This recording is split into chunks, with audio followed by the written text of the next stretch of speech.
there was a rich merchant who had 4 wives. He loved the 4th wife the most, and adorned her with rich robes and treated her to delicacies. He took great care of her and gave her nothing but the best. He also loved the 3rd wife very much. He's very proud of her and always wanted to show off her to his friends. However, the merchant is always in great fear that she might run away with some other men. He too loved his 2nd wife.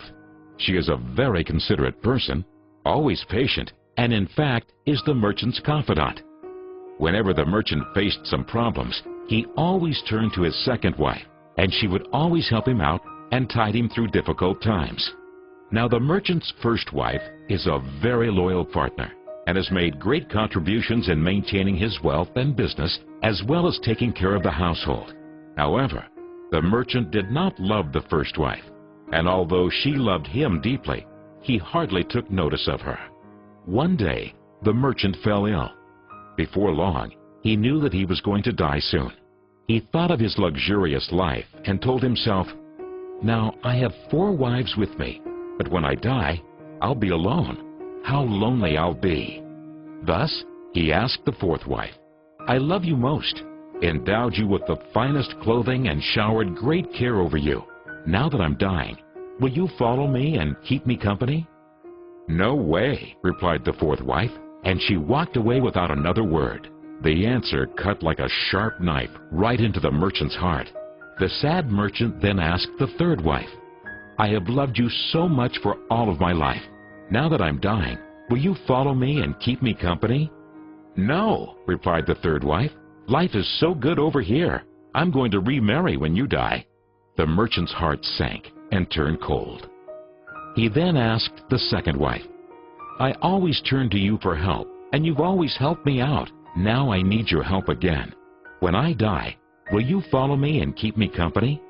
"I'm sorry, I can't help you out this time," replied the 2nd wife. "At the very most, I can only send you to your grave."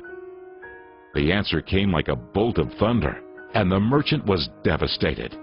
Then a voice called out, "I'll leave with you. I'll follow you no matter where you go." The merchant looked up, and there was his 1st wife. She was so skinny, almost like she suffered from malnutrition.